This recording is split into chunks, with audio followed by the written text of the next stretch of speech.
This is Kate Baconsale. You're listening to Baconsale. A Christmas Carol episode? Out with a Christmas Carol episode. What's a Christmas Carol to you but a story people tune out each year? A story adapted so many times it's more worn out than the Christmas stocking you had as a baby. If I could work my will, every idiot who goes around with a Christmas Carol on his podcast should be boiled in his own pudding and buried with a stake of holly through his heart. Bah! Humbug! I'm intimidated. Someone needs a change of heart. We'll see if my heart changes by the time this episode's over. Why did I turn into a pirate? Honestly. Welcome to Baconsale. I'm Joel. I'm Kent. And I'm Zack. We'd like to thank you for listening to our last episode, our tiering of the 12 days of Christmas gifts. Yeah, you're going to see a theme with the comments that were left. But first of all, I want to point out that Beaker, good friend Beaker, said, this episode shows us all how evil Joel really is. True. Quote, I'm eating one and making the other one watch. All while wearing the rings of power. Yep. Wow. Really? Got to show dominance to those geese. No, turtle doves. Turtle doves, yep. But again, there was a theme with the comments, such as Shane Hyatt saying, it turned out a lot funnier than I thought it would be. Just as ridiculous as predicted. Very good episode. Low expectations. Hey, it always helps. Verbis Vivum on Instagram said, I admit that when I read the episode description, I thought it would be pretty meh, but it just got more and more hilarious as it went. I'm so sorry I doubted you. To which I believe you replied, forgiven. All is forgiven. Yeah. Yes. And then Todd Callan says, now the teaser question makes sense. Oh. So it was who would win in a fight between a goose and a swan.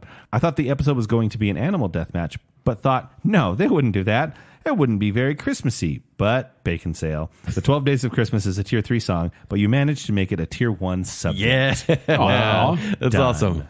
Thank you. That's nice. It's always nice to hear back. Speaking of hearing back, thank you to those who filled out our 12 questions of Baconsale Christmas questionnaire. Yeah. Yes. You have been entered to win the 4 passes to the Mission Save Christmas at the Great Room Escape. Awesome. We'll be announcing the winner on our season finale, which is next week. Wow. That's right. Next week, we will be having our finale for this year, and we will take in a few weeks off to kind of rest and relax and regain our vocal cords.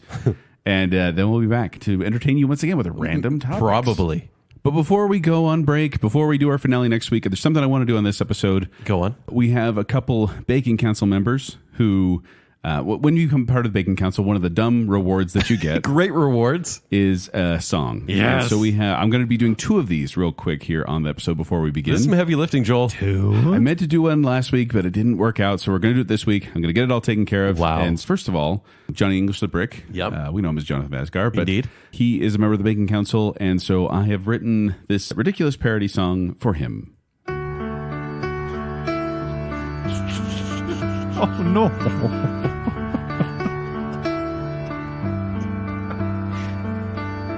He loves his faith and his country, Dean Koontz novels and his wife. He knows a lot about Amy Adams, forensic science and the like. And now he joined the Bacon Council, yeah, and we'll see him twice a year. One day we may have him here. He's the brick, also known as Johnny English, or is he Jonathan Vasgar? He's the brick, also known as Johnny. Lighter in the air. That was beautiful. So, there you go, Jonathan Vasgar. That's your... I think he'll be very pleased. That's your random song. That was very sweet. But now that we've relaxed the room a bit, I'm going to bring us back up to pump us up to get us going into the topic of today's episode. All right. For Shannon West. Love it. Shannon West. Okay. We've known her for a while, Indeed. and she was a member of Bacon Council, and so we wanted to give her a little bit of a support here with this song, with some light Facebook stalking and this song.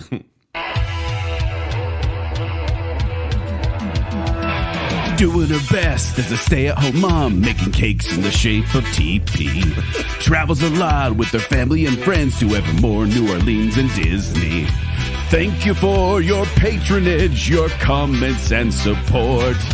Never doubt that you're our friend. Keep holding down the fort. Shannon West, we found nothing's gonna ever keep her down. Shannon West, we found nothing's gonna ever keep her down. Shannon West, We found nothing's gonna ever keep her down.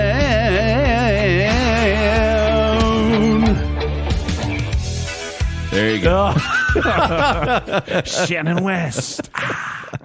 So there doing you a go. punching montage in the background there. If that's not a plug not to join the Bacon Council, I don't know what is. Every time you do this, I consider joining the Bacon Council.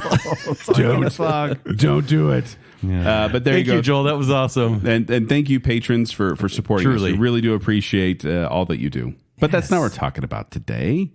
What are we talking about today, Zach? Bah! Humbug! Humbug. We're talking about Christmas Carol. Listen, we don't. Pirate Scrooge. We only do one Christmas show a year, guys. We don't celebrate Christmas for a month. We do. No. That's why we take it off. That's why we don't Well, do for ourselves, shows. but 2 Christmas shows in 1 December? I feel like we're kind of, maybe Stealing what's the from word? next year? Yes. Yeah. Children of Divorce? What? 2 Christmases. Oh, jeez. Yeah, this show is a child of divorce. Yes. Or it's a want and... Want and ignorance? Yes, indeed. Yeah, okay. Yeah, so we went on a little bit of a quest. And it's going to be a little different because we decided we were going to watch as many Christmas Carol adaptations, as many adaptations of A Christmas Mercy. Carol as we could. Yeah. Including all of the major film adaptations, which is, I think we ended up around 18. 16 movie ones, I believe. Right. Released theatrically. Yes. Released theatrically in theaters. And then we also did 2 very popular made for movies. Yes. But some of Made these for ones, TV, yeah. here's the thing. We watched ones that were all the way from 1901 to 2022. Who knew? But some of them we're not even going to talk about on this episode. Some of them we just watched for our own But it's personal part of the benefit. challenge, right? It is. The challenge, at least for me, was to watch every film adaptation. Yeah. There's like lost films out there I didn't see. But We got to benefit from seeing a Scrooge who was some kind of animal with a large tail. I'm not sure what. he was a skunk, I believe. Was he? In that episode. We're not even talking about that one, though. Yeah, that was a weird That was one of one. the worst. Well, it was one of the worst animated ones. I'll tell I you, should that say. was actually one of my biggest surprises. I'll tell you. Are you a little overwhelmed Didn't with the hate it. story, though? I mean, because it's like we've now seen the story nearly 20 times. Weirdly enough, no. This is like the ABBA show for me. So let's flash back to some of the music episodes we've done. Go on. We did Queen. Boy, I tired of Queen when it was over. Yeah. We did Rush, one of my favorite bands. I straight up hated Rush when I was done with it. I couldn't listen to them for months. Yeah. When we did the ABBA show, I was like, this is pretty good. And I could listen to more ABBA right now. And honestly, I'm cool with Christmas Carol. So this is like it. Taco Bell, that we wanted to eat Taco Bell after. I think I ended up liking the story a bit more because I don't know about you, Kent. I know you did, Joel. I also, I listened to the audiobook. Yeah. Oh, I didn't And know. I've watched a bunch of these adaptations and I still like it. Yeah. I think it's proving it's a good story. You could find the similarities throughout. You could see repeated lines Well, as that's well. just it. As you watch these, like all these different adaptations, it was weird because certain lines would be said word for word every Yeah. time, and I'm like, I'm betting that's in the book. For example, the scene in the beginning at his office, almost all versions have at least a few pieces of dialogue where he talks about Christmas. He talks Yeah. to his nephew Fred. He talks to Bob Charity Cratchit. comes by He and- talks to yeah. the guys who are the workhouses money and all that. Yeah. He says Boyle did his own pudding with the steak of holly through his heart. boiled. Yeah, There was one, it was the Muppet one, where he said baked with his own turkey. baked with his own turkey. And I went, right. what? They changed that. It's a very American movie. Yeah. Yeah. Yeah, but you always hear these same kind of things throughout at these key moments. Yeah. But like those highlights come. But overall, every version does something on its own that either is close to the book or completely deviates from it. I don't know Yeah. about you, Joel. Like I found myself watching these versions and going, "Oh, that's in the book," or "Oh, that's definitely not in the book." Yeah. Well, and it's also interesting, too, because like the one we're not going to talk about, what is it? Scrooge's Ghostly Tale? Ghostly Tale, Yeah. It's a like a terrible 45-minute 2006 animated one. animated show. But the thing about it is, in that one, for example, Tiny Tim doesn't die. No, he becomes Scrooge. He becomes the new Scrooge. Like so in the weird. Vision, he's Yeah. like, oh, now he's grouchy and is like, what have I done? There were so many, but something that I liked in that version, at the end, do you see Marley again, and Marley is released from his chains. Yeah. Because he helps Scrooge. Which I'm like, Yeah. that's actually kind of cool. Okay, so you guys have read the book or listened to the book at least. Yeah. What do they remove from the book for the adaptations? Anything at all? I So I think- know it's a shorter novel. I think you can almost always, like if you piece together moments from all of the various versions, Yeah. I think you make a complete Christmas Carol. Yeah, because I think there's some parts, for example, like a there's lot of versions you wish they cut stuff during out. Christmas Present in the book, he goes down into a mine shaft, Yes. and he goes to the ocean and Yeah. sees people singing Christmas carols. And that's in like Patrick Stewart's. Yeah, that's in one of the adaptations. So like Zach said, I think there are pieces of it all over the place, but there's no complete whole. The other thing with Christmas Present that is almost passingly mentioned in the book, they actually go and visit several homes and several people on Christmas Day. They do. But they literally say, we visited several people. Yeah. We're going to spoil A Christmas Carol for everyone. Wow. Yeah. In the book, does he fall into the grave? No. No. Okay, because there are several That's only versions the Disney where one? they go over the top, where he falls in a never-ending chasm. Yeah, well, I can actually tell you the first version where he fell into his grave. Okay, go on. That was the 1970 version. Oh. The musical one with Albert Finney. Apparently, according to IMDb, that was the first time he'd fallen into the grave, which I kind of like, honestly. It's a much more dramatic ending than he's just grabbing his robes and then he wakes up. Yeah. But no, the book was actually. I listened to a version that was read by Tim Curry, and Creepy, it's just interesting to hear kind of the story played out. Like you all the stuff people have changed. It's like, no, this is kind of how it is. This is the version. Some of the changes I like better, like the grave thing. Yeah, it makes it. There's one that I feel is quite liberal with some changes, while also being pretty accurate. That I really appreciate. Yeah, but let's jump back real quick. We may get ahead of ourselves here. What? Us? A Christmas Carol by Charles Dickens was a novella, which means short novel, and the full title is actually A Christmas Carol in prose, being a ghost story of Christmas. What? That's the full title. Okay. This is what they're talking about when Is they that title sing longer than the book? about scary ghost stories. Yeah, from Christmases long Tales ago. of the Glory. It was published in London in 1843 and illustrated by John Leech. This was actually kind of an interesting time for England because this was like the mid-Victorian era when they were looking at old Christmas traditions and see if they wanted to continue them, and then evaluating kind of newer ones, Bringing over Germanic traditions. So they like didn't really know kind trimming of the where tree. they wanted to go, and then he started kind of writing this book to kind of cement what his idea of Christmas was. Right. Now, he was a well-established novelist then, a writer. He'd written 4 major novels already by this point. And He wasn't doing so hot around this time. well, around this time, he was writing a novel called Martin Chuzzlewit. Yeah. We've all read that, right? Martin course. Chuzzlewit. Yeah, they made a sitcom about that in the 90s. I on Fox. loved James Young adaptation of that. Yeah. But he was publishing them as a serial and like in the newspapers, and people would read it, and he got paid by the word, which is why Dickens is a little wordy. Yeah, but that makes so much sense. It wasn't selling as well, and so he was suffering some financial difficulties. So then he decided to write this, A Christmas Carol. He wrote it in 6 weeks. Yeah. Which is a pretty quick time for a novel. Sure. And much to, I don't know, contrary belief, like because people know that Dickens did release stories, like a serial. Yeah. This was not No. released. This was released just as a novella. Because it's so short. Yeah. Probably. And he actually wrote it. He said that he'd take nighttime walks of 15 to 20 miles around London and just write it in his head and then go home and hurry and write it down. So he just kind of That's where I get my best story ideas is walking. I'm no Dickens, London? but yeah, I wish. I can just picture him walking around reading it into his AirPods. So the book is divided into 5 chapters, or staves, as they call them. Stave 1, stave 2. They are surprisingly lengthy. For example, the first stave goes up until Marley leaves. Yeah. Like, that's a lot. Oh, wow. Yeah. But then when he made the book, he wanted to make it a little fancy. So it was bound in red cloth and had like the gold, the gilt-edged pages where it's like kind of that gold look on the outside. Which he went out of his pocket to do. Yeah. The publishing company was not going to cover that. The book cost 5 shillings.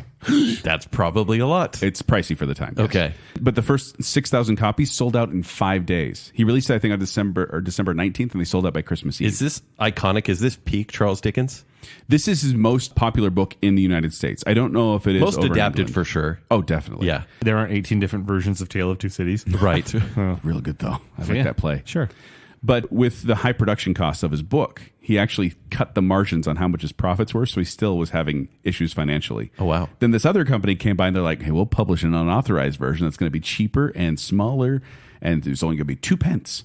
And so he ended up suing them because they, obviously ripped off his book. Right. They went bankrupt.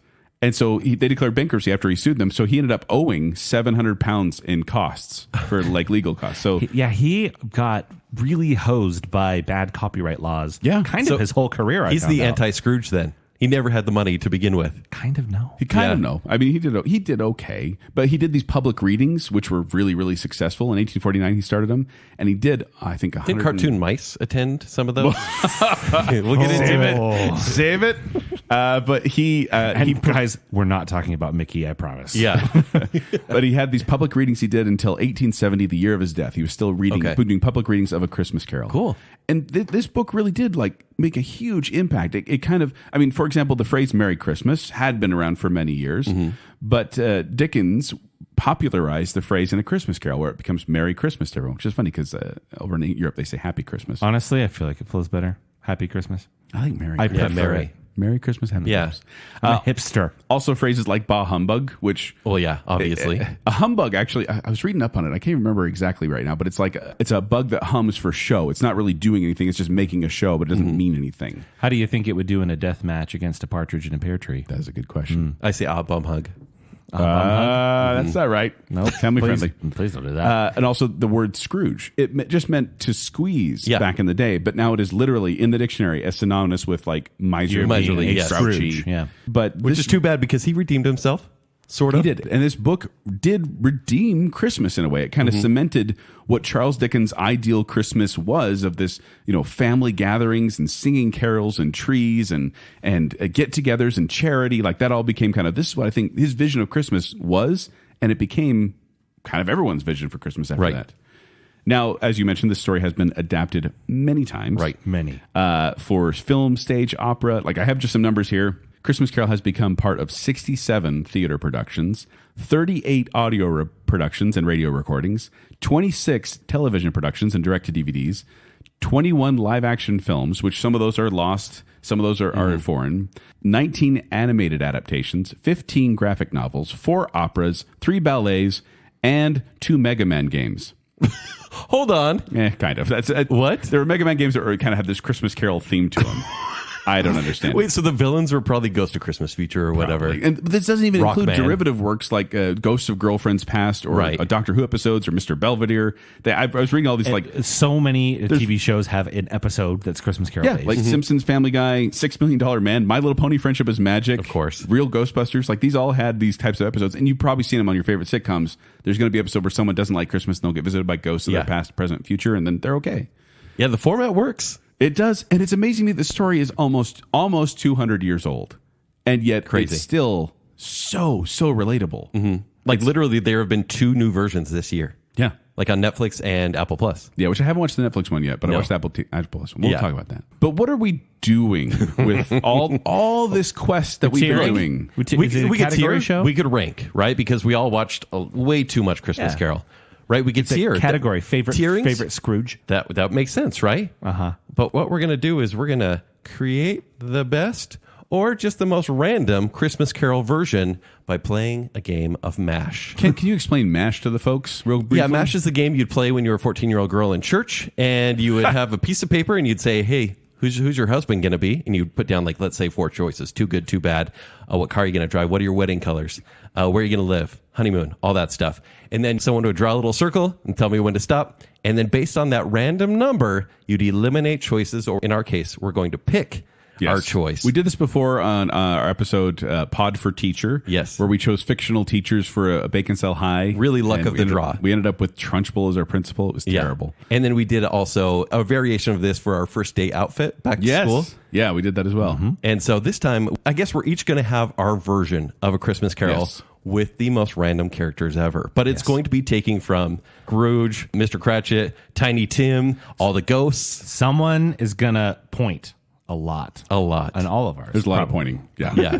So, yes, we're going to be drawing these at random and building them. But as we go along, we're going to be explaining what these different types of adaptations were. We didn't watch these movies for no reason, right? We want to educate a little bit and maybe share what would be the best one to watch. I found a new favorite. I did too. I actually hadn't seen a lot of these. Yeah. So I found a new favorite. I have guesses, version. but I'm curious. I have kind of decided. I asked my wife very nicely if we could kindly not watch Christmas Carol for the next year or two.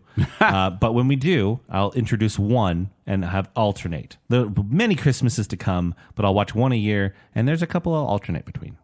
All right. Just saying. There's good ones here. We're going to set up genres. Yes. So we have 6 options that we've discussed. First of all, we do have 6 options here for genre, and they are as follows. First, of course, a period piece. Set in the time, generally mid-Victorian speaking, area. exactly. 1840s. What you would or assume. 1860s in some cases. A good drama. Then we have a modern America reboot. Okay, like Scrooged, maybe? Yeah. Or Spirited? Spirited, yeah, Sure, that type of something thing. like Set that. nowadays. Yeah. Then we have an animated film. Could be Okay, could some be great ones animated. there. Could be animals. Could not be animals. Could be Right. some kind of animal. Could be crazy 3D that doesn't hold up in 2D. Mice are involved. I don't know. Those mice. Could be a musical. All right. There's a couple of musicals. There are a on couple this music. list. Some better than others. Definitely. It's true.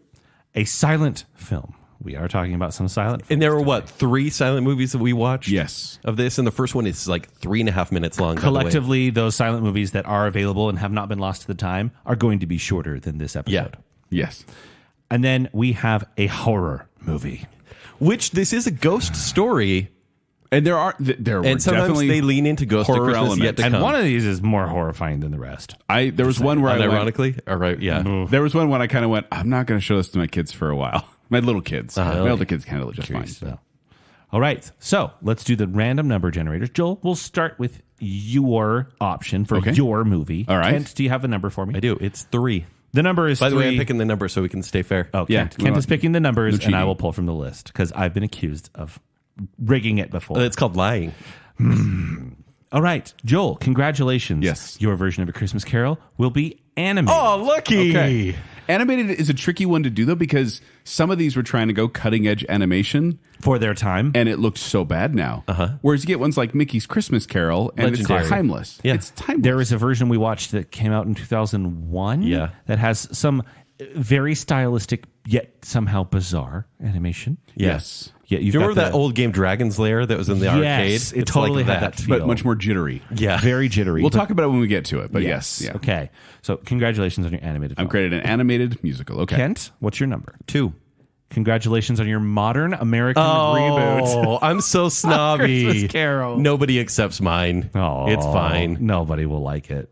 And for me, 6. I got a horror movie. Wow. The You one hate horror the one I movies. didn't want. I was going to say, I was hoping you'd get musical. I wanted musical or silent. The opposites of each other. All right, so Joel, All right. you have animated. Yep. I'm doing an animated movie. I have the modern American reboot. So all mine Zack? are going to be voice actors anyway. Yeah, that's true. And Zach, you have a horror film. Humbug. All right, now let's move into the main character, the old miser himself. And as we go through, we're going to talk about the various movies. Maybe we'll go into extra detail on the ones that are selected. Sure. But this is where we're going to talk about the most films because there's really a lot of different Scrooges, a lot of different takes on Scrooge, surprisingly. I'll go through the list and we can fill in from there. Let's do it. First, we have Seymour Hicks. You guys all know Seymour Hicks. Of We love him. course. What a household name. No, Seymour Hicks he has the distinguishment of being in 2 different film Yeah, adaptations. 1913 and 1935. Which one the, silent and one not. yeah, the 1913 one is only 40 minutes long, so it's not very long at all. Jacob Marley, like the first couple movies, you guys notice this? That Jacob Marley, he's the guide They the don't entire do, time. They don't do 3 ghosts. They just do Jacob Marley taking them all around. And essentially, they are more of like a single location sort of stage Like production. it's Scrooge is in his room, And they have a Marley big says, screen. "Look at this curtain, this sheet that we're going to watch the movie of your past on." It's like that movie Defending Your Life. with Yeah. Meryl Streep. And That's such a weird Brooks. movie. Yeah. But yeah, you can find this one on YouTube, although none of the 1913 version, but no, it's called Old Scrooge. None of the versions I found had like musical accompaniment, so I literally like turned on some silent music like, Yeah. on my phone as I watched it because it's too quiet. Well, and this movie was thought to be lost to time and was found and uploaded like 2 years ago. Oh, really? But it was thought to be gone forever. Well, and technically the first feature-length adaptation was made in 1916, and that one is gone. Like, we could not find it anywhere. But the 1935 version, which also has Seymour Hicks, that is 78 minutes long, so technically that's the first feature-length one that you can watch. It's 20 years after. He played Scrooge, and then 20 years... And he did him on stage during the whole time, too. But I really think he's a very good Scrooge. Now, this movie, honestly, I actually This only is know Scrooge, this. 1935. Scrooge, 1935. I'm going to talk mostly about the 35. I guess I want to thank you, Joel. I feel more intelligent as a film watcher that I feel like this is like that. What was the German expressionist style Yes, of the expressionism. silent movies that we watch? This felt a lot like a Nosferatu, for example, Yeah. stylistically, which means I did not like this movie at all. which is fine. Were you afraid of Scrooge? Because to me, he's the most disheveled old version of the character. He is. He's Like messy. Seymour Hicks makes a really good Scrooge. Like he's times. really angry, and then of course there's kind of the redemption part of Scrooge, where they're supposed to be really like happy / sad, and it's just he is unhinged in both versions. I felt that he was a little bit of that. I'm transitioning to talkies and overdoing it a little bit. But you can tell this movie is kind of like the first great version of This is this. the first adaptation. sound version, the first Yes. feature-length live-action sound version. Yeah. Okay, who else do we have? Now we have Alistair Sim from 1951. So the 1951 version, for many years, was kind of the definitive version of A Christmas Carol. What's this one called? This one's just A Christmas Carol. A Christmas Carol. Yeah, 1951. You can find this one on Plex for free. Although the dumb thing about Plex is... Random commercials. yeah. Yeah, totally takes you out of it. Mid-sentence. One of these, the commercials made unwatchable, in my opinion. But Yeah. this one wasn't too bad. So, and yeah, this is the one where, I mean, it's kind of that classic one. I saw this one a few years back. I already knew this one. Watching it again, I thought Alistair Sim does a fantastic I job. feel like with Scrooge this as is well. required viewing. And I'll just say it now. I think he might be the best Scrooge. I don't know about my favorite, but I think he might be the best. He brings something unique to the role that not everybody else A does. death stare, that's for sure. Frankly, I feel that so many Scrooges are cartoon characters, particularly his delivery of if they're going to die, they'd better do it and decrease the surplus population. It's so flippant. Yeah. It somehow is more evil. Yeah. Yeah. I Well, particularly love his performance here. this one also kind of introduces a subplot, which is not in the book, about a greedy mentor who's the Yeah. one who corrupts Scrooge. I thought that was interesting. Yeah. This version adds stuff that's not in the book, and Yeah. I like pretty much all of it. Yeah, and we'll get more to that if they get chosen. But one thing I wanted to point out is that Scrooge is a difficult role to play because you have to be both convincing as an old miser and also happy. Some of these guys pull off one part, but not the I other. agree. Yeah. But I thought Alistair Sim was able to pull off both roles. Yeah, he's quite great. well. Very good. We also have Albert Finney from So we're jumping to Scrooge, 1970. 1970. Yeah, and this was a musical one. It's weirdly musical. You might know Albert Finney as Daddy Warbucks. Yeah, Yeah. except he has hair in this one. Kind of. It's like really wispy hair, Oh. Benjamin Franklin hair. He was only 33 years old when he played Stop this. it right now. Yeah. No way. Like his younger, Well, when he he shows plays his younger younger self, Scrooge. yeah, that's what he looked like then. This is almost right after that stupid Tom Jones movie that Yeah. won the Best Picture that I hated. His version of Scrooge is kind of this greasy, slimy, you can almost smell him Totally. kind of guy. I think his version gets tortured, like literally tortured more than most Scrooges here. Probably. But also, I feel like by the end, his voice becomes like a Monty Python voice. Like it's like, oh, we're going to go down there, are we? But Well, I'm legit Mr. town Scrooge. dance numbers. Yes. And the music is not that memorable. No, it is. One song is good. Yeah. I agree. We'll talk about it. Thank you very much. We've also got Scrooge McDuck. 1983's Mickey's Christmas Carol. Wow, 1983. It seems that's so long ago, but Yeah. this is timeless. And this is the movie that introduced Alan Young as Scrooge McDuck, kind of in cartoon form. That then became DuckTales. Was he a narrator in any Disney specials before? He'd done some Disney work before. He did the album of A Christmas Carol. That's kind of how he got the role here. But if you don't know who Alan Young is, that's probably fine. But he was on Mr. Ed, if that helps you at all. He was the guy on Mr. Ed that talked to the horse. Okay. But the inception of Scrooge McDuck, so good. Scrooge McDuck is a fantastic option, especially for me who has an animated movie. Yeah. This really becomes baby's first Scrooge, right? Yes. Yeah. For most people. Because, I mean, it's only like 23 minutes long. We also have George C. Scott. That was a TV movie, which surprised me because the quality was better than some of the film So versions. good. Have you guys seen this movie adaptation more than most? I had No. never seen it. I'd feel like never I have. seen it. Really? This was the one that became kind of a new favorite for me. So this is one my wife grew up on, and she talked it up highly, and it did not disappoint. No, not at all. Oh. George C. Scott is giving his all in this He's role. so good. But he's not like the I'm an old curmudgeon. no, Yeah. he's actually He's flippant. Like you said, he's flippant. But he's and it smug. works. Oh, yeah. That's the big thing I'd use for him. He's very smug about all of it. He has these little smirks after he says things. He thinks he's so clever. Which, if you don't know George C. Scott, he's the voice on Rescuers Down Under. Joanna! Joanna. He's in the Changeling. He's in the Changeling. And He's then in Patton. he's Patton. Yeah. So, but he fits this role so well. And really he's- does. He's so realistically cold that there came a point in the movie where I went, he's going to redeem himself, right? Because he holds on to how? the bitter end of Right. like being mean. Who knew that you needed a good old boy from Virginia to play your Scrooge? Yeah. How about that? He is? Yes. Love it. Right? We also have Bill Murray. From 1988, Scrooged. Now, this is the modern adaptation. Is this peak Bill Murray? He's actually Frank Cross. Oh, heavens, no. No, Yes. this isn't Peak Bill Murray, but his name is Frank Cross in this one, but he is technically Scrooge, and he's a TV executive who just has no heart. He's really good at the bitter, cynical, sarcastic. He never leaves the bitter cynical. That's the problem. At the end, when he becomes happy, it's not really believable. I think this He becomes manic. I think this movie proves that he's a bad actor. He can't pull off happy. He can do cynical. He can only pull off Bill Murray being a jerk. You are correct. I know that Joel has a fondness of this movie. I do. I enjoy this adaptation. It's hard. I think it's hard to watch. Really? Yeah. Oh, I still love it. I love the jokes. I love the mini movies within the movie. Yep. But that's about it. I enjoy this one a lot.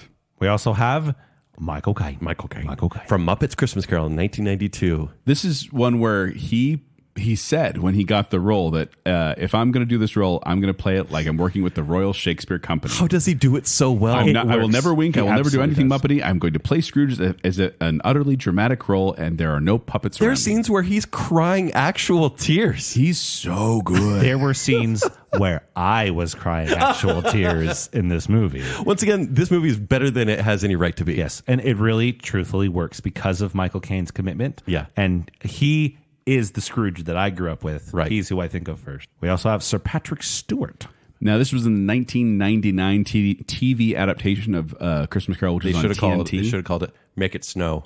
That should have Sorry. been I'm Christmas sorry. Carol: Make It Snow. Yeah. Patrick Stewart, in my opinion, was not a great Scrooge. No, I feel like he Because should have been better than he I was. feel like he was Patrick Stewart. I watched him and I'm like, he's got a Patrick stern voice, right? Yeah. Naturally, and so he seems like handmade for the role. I just don't think he really cared. I could never get past the fact that it was Patrick Stewart. He Yeah. never became Scrooge for Right. me. They should have given him a wig. That I'll would've give helped. him props. His breakup scene in his Christmas Past is very good. Oh, that's true. There are different things to like about it. I didn't dislike this version. I actually liked it okay. But when he became the giddy guy at the end, Yeah. spoiler alert, Scrooge gets happy at the end. Yeah. I didn't buy it. He gets married, Joel. Yeah. And yeah, this is one too where they tried cutting edge special effects in 1999. You look at them now and you're like, Not "Whoa, good. Does not look good. Well, you know what doesn't have cutting edge special effects? Kelsey Grammer, 2004. Frasier played Ebenezer Scrooge. Frasier. I think he borrowed Albert Finney's wig Must for have. this one. Oh, This one is based on the popular stage production, I believe. this was it was Madison Square Garden is where it was performed. Music by Alan Menken, who you know from like Beauty and the Beast and Little Mermaid. all the good Disney movies, songs. Music, yeah. Yeah. This was one where I feel like I like Kelsey Grammer as an actor. Yeah. I feel like his portrayal of Scrooge mostly was squinting. You know, all he my did. wife made the same observation. She's like, I'd love to see his eyes. Yeah. Which here's the thing. He opens them at the end. He opens them when he gets redeemed. His eyes are opened to his situation. I think with a better cast, this movie could have been This cast tier one. Is terrible. Because the music's great. I'm just saying, for this franchise, Is it great or is there just a lot of it? Is this like a buffet thing where you're like, there's so much of it? look, having seen the production and then also having seen Zach in the production, I was in this. There are production of 22 some nostalgia. songs. There are 22 songs in this. Three songs are good. No, there are 3 songs that play over and over and over and over again. Trust me, I literally looked into it. I thought when this- I was in it. I just thought that this adaptation was Humbug. Oh, stop.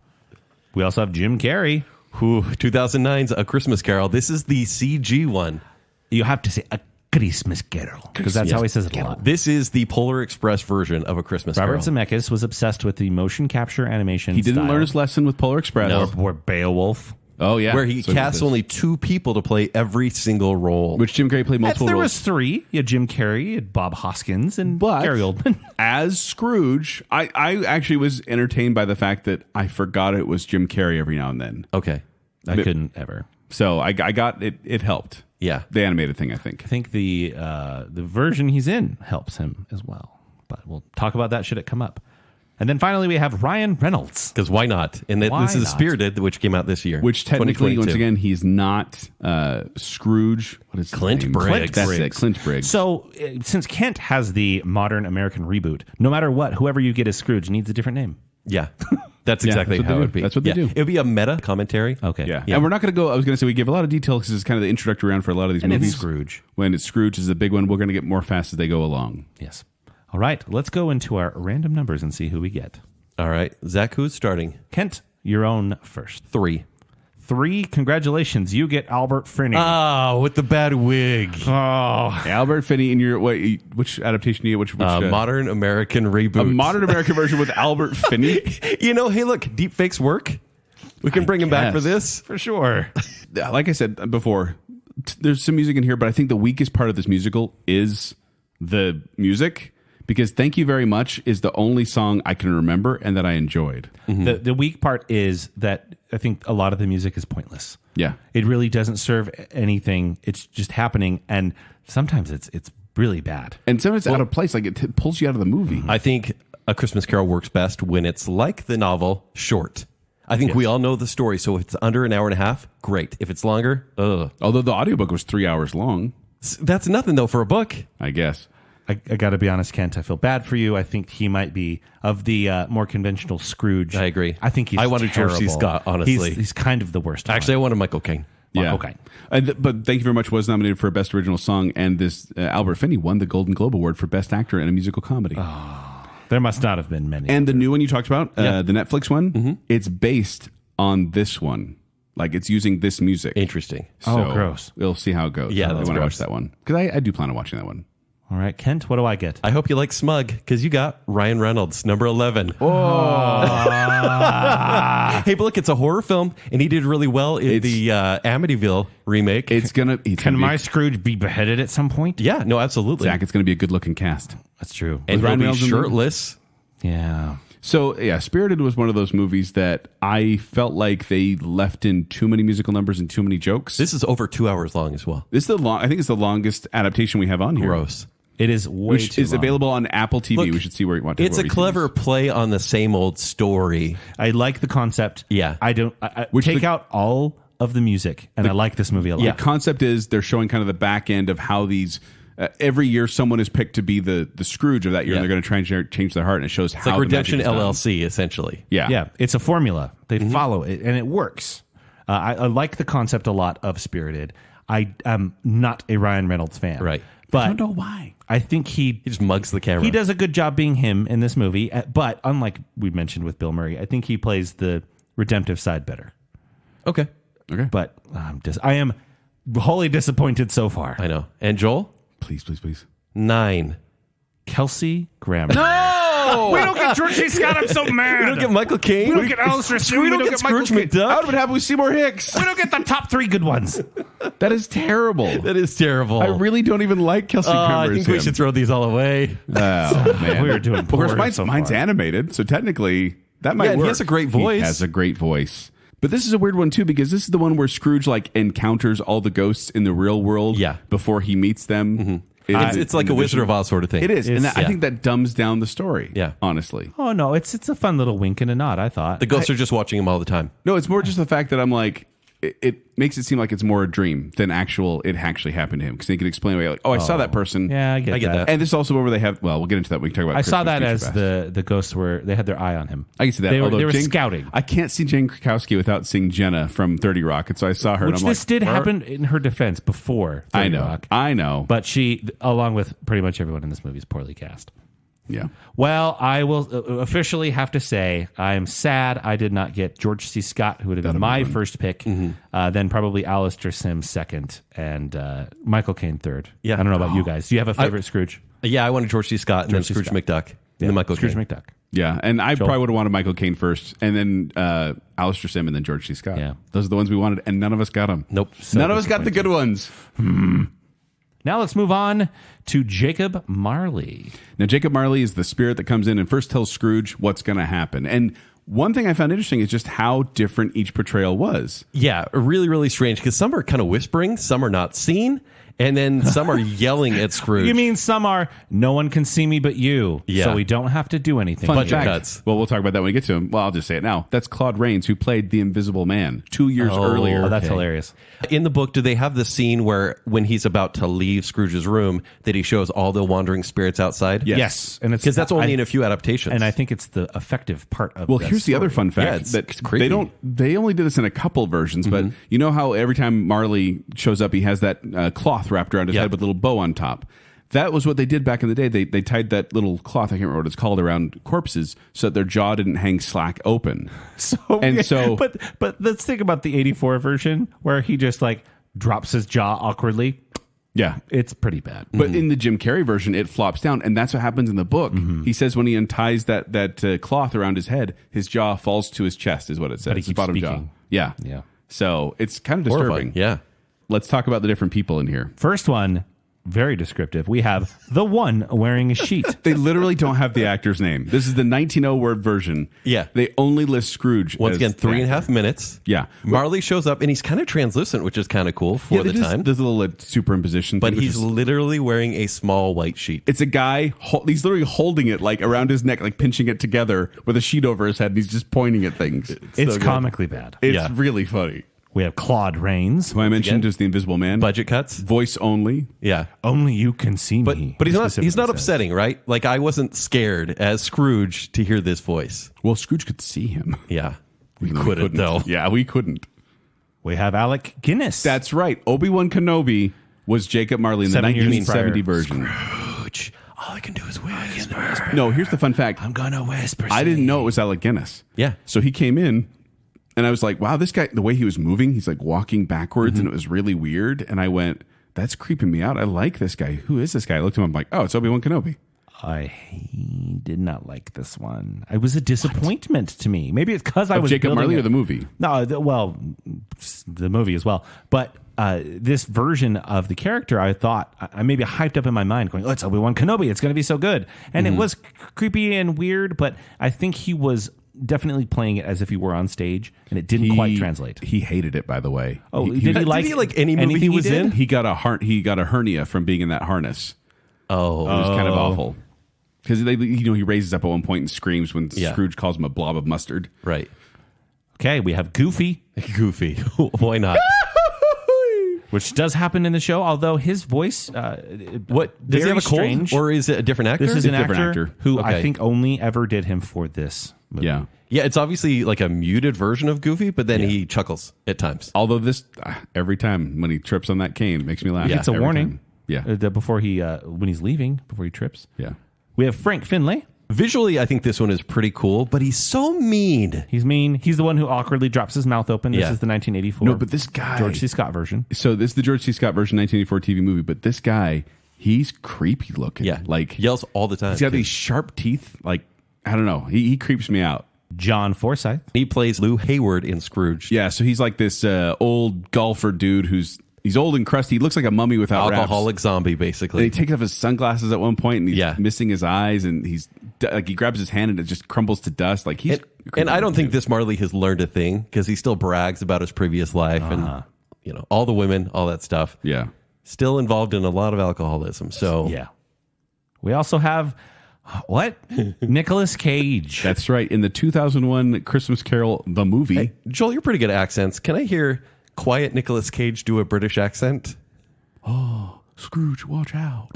That's about the effort. Ebenezer. He's weird. This is the one that has the weird kind of jittery animation. Yeah. It's not a great version. We didn't of it. talk about this one quite yet. No, we didn't talk about this one. This was one that they made in 2001, and they had like this all-star cast of like Kate Winslet and Nicolas Cage, and who else is in that one? I can't even remember right now. But the story doesn't start for like 15 minutes in. no, but Yeah. it was also made by like, I have the note here. Oh yeah, animation was made in Great Britain, Czech Republic, Poland, Estonia, Spain, and South Korea. Like they had so many different people working on this, and It doesn't look terrible. good. It's weird because I thought has Oh, Nicolas Michael Cage, Gambon, that's the other yeah, he's in too. it. Has Nicolas Cage not become full Nicolas Cage? But he was in Face Off, which came out 5 years before this. He literally sounds like he recorded his lines in like a conference room at a Comic-Con. Yeah. Really quickly. All of them did. Kate Winslet does a musical number in this. It's so bad. No, She's actually said she was pretty disappointed. It's called What If you want to watch it. I was disappointed too, Kate. This one was available on Amazon Prime if you really want to watch it. Although I'll say right now, gentlemen, this is the bottom of the barrel. It This is made the me worst laugh one. so hard. This is probably one of the worst adaptations I watched. This has more mice. There's way too much Belle, the Way old too much girlfriend. mice. But now. But doesn't there- Scrooge deserve some love at the end of his story? No. This was the weird part too. Like, 'cause at the very beginning, he's like, "I'm Scrooge. I'm angry. Oh, let me help a little mouse here." And I was Yeah. like, "He's supposed So to be many mice. hard-hearted." Seriously, Mickey Mouse is in one of these, and there's the most mice in this version. It's Right. insane.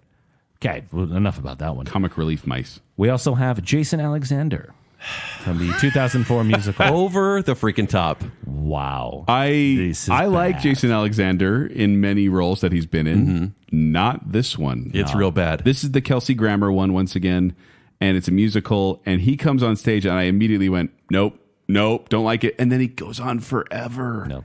This was a bad adaptation. Link by Link is a good song, and he does a bad job at it. We have Gary Oldman from the 2009 one, the CG one. Yes, this is weird. Now that Jacob Marley was weird, creepy. I didn't appreciate the comical elements. It was weird because the jaw-dropping thing mentioned before, that's really cool, but then it gets weird. Yeah, well, like they lean into the horror, but then they also try to pull back with the comedy, and the mix doesn't work. Well, also he that's takes this like movie. 3 minutes to say a sentence. Yep. Then we have Statler and Waldorf From Muppets Christmas Carol, as of course. Marley and Marley, Jacob and Robert. Yeah, which it was weird for them to be two, but at the same time, I completely understand it for the Muppet thing, and it worked. Their song is probably one of the best in the whole entire movie. It's true. Not scary Marley whatsoever. and Marley. Oh, Yeah, they're not come scary. on. It's a classic. All right, Kent, I'll go first. Tell me what number I get. 2. I get a voice only. Get Claude Rains, who's a fantastic voice. In my horror movie, mind you. That's fine. It's a ghost I story. think this is appropriate. Yeah. I'm have okay a with that. whispery, scary voice in your horror movie. Not my favorite one, but honestly, I don't know that I have a favorite one. You can make it work. Joel? All right. 7. Joel, congratulations. You get Nick Cage. Come on. Whispery British Nick Cage. And I'm going to say this is animated, so And he's not he good. did it once. No. It's not even like Nicolas Cage. No, Guys, it's not even fun, Nicolas Cage. We're not doing well on this. If Kent gets Jason Alexander, I'm going to freak out. All right, and my You should number freak is out. Please don't be 8. 8. You get Jason Alexander. Is it really? Yeah, it's 8. It's really 8? It's really 8. It went from 7 to 8. You got on the Jason screen. Alexander. We are picking the worst of We the are worst. doing poorly. Oh, Frank Finlay Guys, would have been great. I don't want to say anything, but I think the Christmas spirits are against us. Goofy would have been great. Statler and Waldorf Oh, yeah. are here. Oh, We have man. bad luck with this. Let's just move on. Now we have Bob Cratchit. Okay, we can spend a lot less time here. We really And the can. next couple, let's be real. Bob Cratchit is kind of that everyman type. He just, Yeah. you know. Yeah, and he's kind of the same in almost I all of do have some favorites, though. Some people portray that much better than others. It's true. So. First, we have Donald Calthrop. And this from Scrooge, 1935. It's nice for, and he is just like this nice little guy. He's nearly as old as Scrooge in this story. He He's kind of is. really old. He kind of is, but I liked him. We also have Gene Lockhart, first mention of the 1938. Yes. It's a weird one. I like this one. This Yeah? one, He's this- kind of got a Buddy Hackett vibe. Well, it's very jolly. yes. No, if you don't know who Gene Lockhart is, he is the judge on Miracle on 34th Yeah. Street, if that helps. See, I didn't like this him? version of the movie because every side character is way too happy. There's no misery here No, whatsoever. they went much more. They intentionally went. You can watch this one on HBO Max, by the way. But they went intentionally much more family friendly. And this one, like, not family friendly, but like they wanted a family version. this is a jolly movie. I like this one. This was wanted- one of my surprises. They wanted to remove a lot of the more scary parts. They give a lot more time to Fred, his Scrooge's nephew. the and movie his opens on fiancée. Fred just sliding with some kids and meeting Yeah. the Cratchits. They definitely toned this one down. Well, I like it. It's happy. Okay. We Take also- it easy. We also Some people said he was too well fed for the role of Bob Cratchit. I think so I too. agree. So. We also have David Collings. And this is just from Scrooge in 1970. Very familiar looking character actor. Quite the hair. Very polite. And I hate the way he says speciality. Yep. I Yeah. don't like this Yeah. one or this movie. Okay, we have Mickey Mouse. Hey. Hey, Mickey Hi. Mouse. Yeah. So adorable. It's Mickey Mouse. It's Mickey Yeah. Mouse. Yeah, you get Although the part when he cries, when you see Mickey Mouse shedding a tear over Tiny Tim, I Yeah. lose it every time. We also have David Warner. Once again, very familiar. This is the villain from Tron. Yeah, This is you the reckon he was the villain from Tron? But in this movie, he's such a nice guy. Once again, very old for the role, but there's a lot of inner turmoil that he plays really well. This is the George C. Scott 1984 TV Is this version. the best version? Yes. Okay. I liked it a lot. I haven't seen it. This or the 51 51's really good. between the two. But this is the best straightforward version, I Yes. think. All right, we also have Alfred Alfred Woodward. Woodard. Alfred Woodard. yes. ALFRE. in And it's from Scrooge. Scrooged. Yeah, and I was going to say, once again, she's not Bob Cratchit. She's Grace Cooley. Yeah. Bob Cratchit type. yeah. Where she's like not very recognized at work. Yeah. And she wants that. The only genuine and nice character in the show. Yes. Well, maybe not. The girlfriend. Karen Allen. Yeah, Yeah, that's we'll true. get to her. Yeah. We also have Kermit. Muppets Christmas Carol. It's Kermit. It's Yeah. Kermit. The good character always plays Bob. It's first movie Kermit post Jim Henson. Yes, it's- I had problems with that when I first watched this. I grew up on this, so I didn't but this notice is the difference as top much. tier Muppets, though. It's good stuff, Muppets. Yeah. This is on our Muppet Show. Kent, you put this as your number one. Yeah, I love it. We also have Richard E. Grant from the 1999. Honestly, one of my favorite portrayals. Is he the best part of this 1999 version? The two Cratchits, Yeah. Mr. and Mrs. Cratchit, that's the only thing I really, really like. Really in submissive, 1999. though. I really like him because he's the guy from Spice World, so that's cool. Look at That's Richard a nice reference. Look the up manager. Richard E. Grant, you'll probably recognize Yeah. him. He's the manager from Spice World. He's a classic guy in things. Yeah. And then we have, of course, Gary Oldman. Okay. Again. My notes say, no thank you, he'll stab me. Yes. This is the scariest looking Bob Cratchit. The animation does not work here. I'll Yeah. tell you, it's unfortunate because there is a really powerful moment specific to this movie where we're in a future and we see Cratchit trying to hold it together for his family. Yeah. And he walks up the stairs. Yeah. And Scrooge comes face to face with him and you feel his emotion. But I'm like, I can't get past how creepy the animation is. Dead eyes. He looks No, like every serial killer. Really, though, every single time, Gary Oldman does a good job. They tell that part where don't it's think like so. Dad walks home a little slower than he used to. Uh-huh. Every time that gets me. Oh, Yeah. tears my heart I out. do not like the animation here. I don't It's think there's too any bad. really bad options here. Well, let's There's just some boring options. go with the But Joel, numbers, starting with Joel. you get 7. Congratulations, you get Kermit. Oh, That's a great Lucky. one. Wait, I'm getting Kermit in my animated version? Oh, I don't like animated Kermit. It's like Muppet Babies Kermit. Oh, okay. And what do you get, Kent? 2. Gene Lockhart, the one I wanted from the The well- 1938 well-fed. version. I don't want him. Well-fed. No, He he's good. drinks He's so nice. port at the beginning. Oh, that's the one where they added stuff to the story where he throws a snowball at Bob Scrooge Cratchit and gets he's fired. playing with some Yeah. kids. He accidentally, he gets fired. He throws a snowball at Scrooge, and I did gasp like, "Oh no!" And then he got fired, and I'm like, "Well, he doesn't get fired." But until he does in this He one. might be my least favorite. Not going to lie. No. I liked it. Sorry. And I get 6. Alfred Woodford. Okay, Alfred Woodward. A nice character. Yeah. In my horror movie, and that is a horrible. not a Bob sorry, Cratchit. horror movie. But maybe she could do good in the horror movie. Maybe. I liked her in She a lot seems of. like a scream queen. I like her in a couple different movies. What's that one? Heart and Souls. Remember that one, Robert Downey Jr. I liked Yeah. her in that a lot. All right, we'll move on. So far, we have yet to have an all-star cast. I don't think any of us are super happy. We also don't I'm care about. fine. I'm perfectly fine with You Kermit. have Kermit. Speaking of not caring about a character, we got Tiny Tim next. Did you notice? No, I don't seriously. care about the actor. No, it's the point of Tiny Tim. No, is I actually what's think sad. the actors are the worst. No. Watching all these, I'm like, wow, kid actors are really bad. We'll get into No, there's it a couple here. bad ones, but there's a couple that I'm like, were they really sick? Are they okay?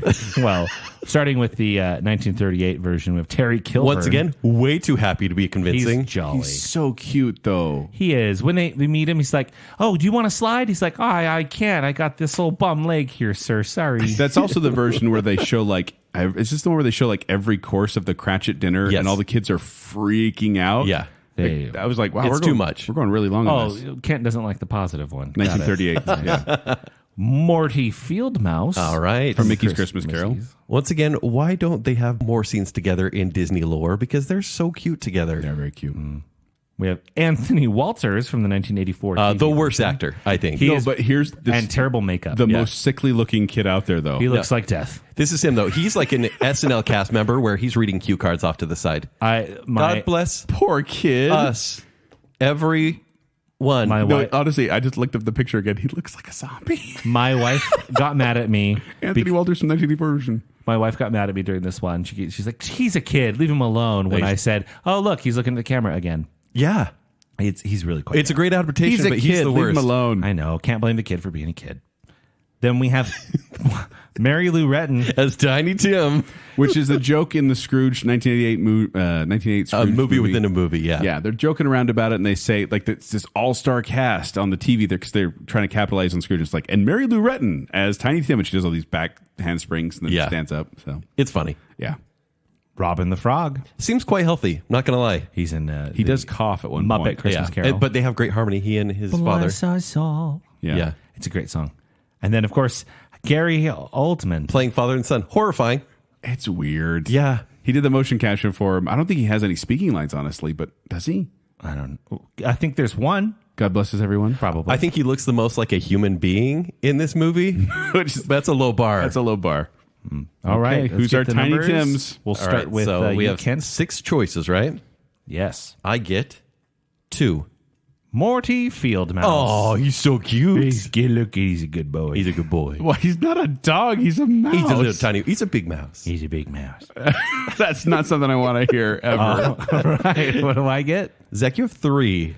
I get Anthony Walters. I get The dead kid. the dead in the eyes. Oh, he just has bad makeup. SNL cue card looking at the mic He's kid. the worst. He's not the worst. I felt bad for him. I at very least, Can we look up his IMDb and see if he's been on anything else? I finally get a character from a movie I love. Yeah. That's great. That's good, I guess. It's fine. And what does Joel get? 6. Gary Oldman. Get a young Gary Oldman. Once again, it works the animation because it's already animated. He's done it before. Yeah, but he's so awkward in Motion capture. Man, One of the best actors, and he's so bad in I this have movie. a bad feeling no one's going to watch any of our Christmas Carol movies. We are guys. doing poorly. Yes. Well, we got Fred now. Okay, really quick. Let's do Fred. Let's just blow through Fred here because he's just a jolly guy, right? Yeah. And Fred is Scrooge's nephew, the one that invites him to dinner. He doesn't want to come. Okay, first we have Barry McKay. He's from the 1938. Yeah, So once again. we talked about before. He's the one that He's the jolliest. he gets too an cocky, expanded little role. roguish. I like him. He gets Yeah. an expanded role here. He slides a lot on the ice, which is in the book. It's so in that the was book. Bob Croucher that slides. So- Yeah, weird Slide. camera tricks with the slide. Yes, that's true. We have Donald Duck Great. from He's the Donald Duck. Mickey's Christmas Carol. Yeah, we like him. Roger Reese, Once again, plays a villain in like every movie. Sheriff of Rottingham. Yeah, he was the Yeah. rich guy in Cheers. Most punchable face. He was. Yeah. Yeah, Robin Lee, no, Robin that's just Cole. real. Yeah. Robin Cole. And Dominic West from 1999. Probably my favorite Fred. What? Okay. Yeah, I like this Fred. Mostly because I know him from The Wire. Oh, so The maybe Wire. that I'm a little biased because that's a good show? Yeah. he's a really good Fred. Well, what about Colin Firth? No, thank you. Just scary. Scary, weird. I could not tell what age he was. Too old to play the role. This is the animated one. We should clarify Yeah. which one he's in. But Yeah, the Jim Carrey animated.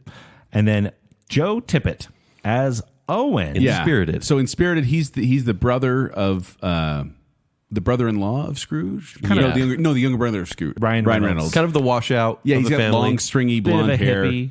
Yeah. All right, let's get to the numbers. I'll start. Kent, hit me. 3. I get Roger Reese. That's a good choice for Fred. Okay, I actually really didn't like him all that much as Fred. He's a little understated for me. Oh, I okay. like my Fred's jolly. Save it for our Fred tiering show. Oh, this is a tier 2, Fred. Okay, what about Joel? Number 1. You get Barry McKay, the one I wanted. I'm fine with Barry McKay. That's the 1938 He's the version. life of the party. He's really happy and really fun, and him and he gets that whole. There's like a romantic subplot. Well, to go and with here. he's engaged, not married, Yes. and Scrooge offers him a position as partner, allowing him to get married. Yes. Yeah. Essentially.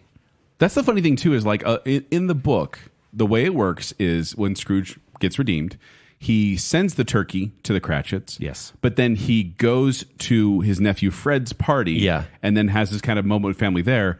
And then it's not till the next day when Bob comes Yeah. into work. I that he started to should- get really annoyed with the third act because of that reason. I'm like, stop going to Fred's party. Just go see Tiny Tim. Yeah. Yeah, But if you think about it, Fred's family. Okay, but Makes what's sense to hang out what's with the other version of this story? Michael Caine goes to the door and says, "Hey, I brought you one goose and the whole town." Yeah, that's true. Which, you know how long it takes to cook a goose? They were hanging out for a long A time. while, just going like, "Bless us all." Are we doing this again? Oh, okay. And what do you get, Kent? 5. You get Colin Firth. Why? Creepy motion capture. so Colin creepy. Firth. Like Love Actually Colin Firth? No, Mr. it's this- Darcy? no, it's this Nope. one. It's the one. Beasting Colin Firth? It's the one where they keep trying to do 3D stuff. And, Yeah. like This honestly, movie's a curse. so here's the thing about the 2009 version is it is pretty close to the book. Yeah. But then they have this CGI. I mean, the CGI is a little weird anyway. The animation really is what makes this stumble. But they have this weird chase scene in the middle of it where you get shrunk down and all that. And you briefly mentioned it because the movie was released in 3D, and they do the cheesy 3D effects. Yes. And it doesn't work in 2D. It works terribly. And that whole chase scene, the whole time I was watching it, my daughter went, "Is this in the book?" I'm like, "No, not at all." Well, it's like in Polar Express when the ticket goes around and they have Yeah. to chase it on top They're of the... padding time. Yeah. Speaking of padding time, next we have Belle as a character. Now, Belle, This is crucial to the Christmas past portion. Yeah. It of is. Scrooge's story. but there are definite ones that I like in this one. Or there are ones that are just straight up cut out. I'm looking at you, the 38 version. Okay, we have Daisy Duck. Which confuses me because it's Scrooge's love, even though his nephew is. Well, Daisy Donald? Duck's playing a role. Yeah, that's true. which has to be explained. But she's like lovelorn the entire time. Yeah. Yeah. Now we have Karen Allen as Claire Phillips and Scrooge. Great. Probably the most fleshed out version of the character. And this is, if you don't know Karen Allen, she is Marion from Indiana Jones and Raiders of the Lost Ark. She plays Claire Phillips.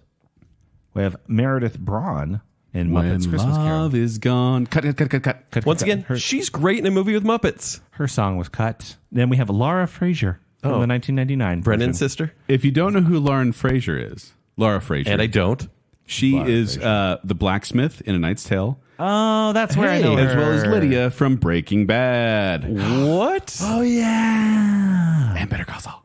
I kept looking at her and going, why do I recognize She's you? just this young little fresh-faced There girl. you go. This is 1999 and she's in that version. And then I was like, that's Lydia, Breaking Bad. Wow. Yeah. She's okay in this version.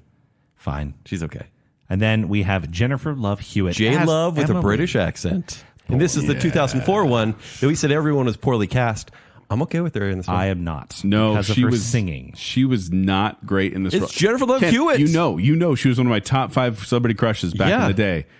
I did not like. I was happy to see her on screen. Exactly. Her acting was not great. It's not great. Her singing was Her wig was fantastic. Yeah. I actually said to my wife, I said, "Do you think that's her? They really did her hair like that, or is that a wig?" And I'm like, "There's no way they would have done that to her hair every time." There's always a wig. It's always a wig. All right, who's starting? Let's go with Joel first. 2. You get Karen Allen. That's a pretty good one. You're pleased. It's good. I was good. She's actually really good in that role because she really does bring the humanity to Bill Murray. Like you can kind of see why they like each other, and I appreciate that version. So I will be happy with Karen Allen in my animated Christmas Carol adaptation. All right, Kent, what do you get? I just rolled a 1 Daisy Duck. in my modern American reboot of that Christmas. That's going to be a very odd. Is she going to be animated in the live action like kind of a Roger Rabbit thing? No, no, she's going to look like Howard the Duck. Oh, I know. I'm really sorry. You CG. sure yours isn't the horror movie? True story. What does that leave me with? 5. Jennifer Love Pfefferman. Hey, look, she's really pretty. She sings so well. Mine's not a musical. It's fine. She's apparently that's real. good. She's real knife. She's real nice in person. Yeah. Well, hopefully she's real knife in person. So I've because heard. It's. I've never met her. It's a horror movie. She can be real knife. She's done. She did. I still I know what you did summer. last Christmas. I still know what you did last Christmas. Hey, this is a good choice. This is good That's what it's called. for the horror movie. That's my horror movie's name. Are we going to come up with a title for our movie? I think we have to. Oh, I got to. I know what you did last Christmas. Oh, that's I know what you did past Christmas. Oh, Okay, here we go. lucky. Speaking of, we have The Ghost of Christmas Past. Now I want to point this out because in the Christmas Carol book, What do they look like? in the book, the creature you can't really tell if it's young or old, man It or seems woman. both old and young. It's- I'll be honest. I think the 1984 version has the most accurate depiction, rather, Oh, with the which is not on our list. that is on our list. But I think the 1984. But they have a light on the top of their head. They say Yes. and it's carrying this little funnel with it, a cone that to snuff out a candle, and that's how Scrooge gets rid of it in the end. Yes, The thing I found interesting is like the Ghost of Christmas Present, pretty much the same every single consistent time. all the time. Ghost Future, of Christmas Future or Christmas Yet to Come, as they call it, also very consistent. But Christmas Past, All Why, over why the did they do place. that? I get because they don't know how to do it. The description is kind of impossible. Wispy, Yeah, almost. Like I think Yes. Jim Carrey's version is actually pretty darn close. As weird as that sounds, That's too bad. Both old and young. Light coming from head, maybe fire. yeah. Sleeveless, wearing flowers as a belt. Yeah. That's why I do think the 84 version is most accurate, but not particularly memorable performance. So not on our list. But let's talk about who is, which is First Anne Rutherford from the 1938 Can we just stop version. there? She's beautiful. She's lovely. Gorgeous. I honestly, I Yes. wrote you two after I watched this. I said, I think I have a crush on the Ghost of Christmas Past. Yeah. I put, can she be my Ghost of Christmas always? Oh, Sorry, Joel. Yeah. I know you called dibs. I didn't call dibs. I'm Okay. married, so you can have. I love her. You can have this woman from a She's 1938 great. movie. Like, she can't be beat, honestly. Yeah, she's fantastic.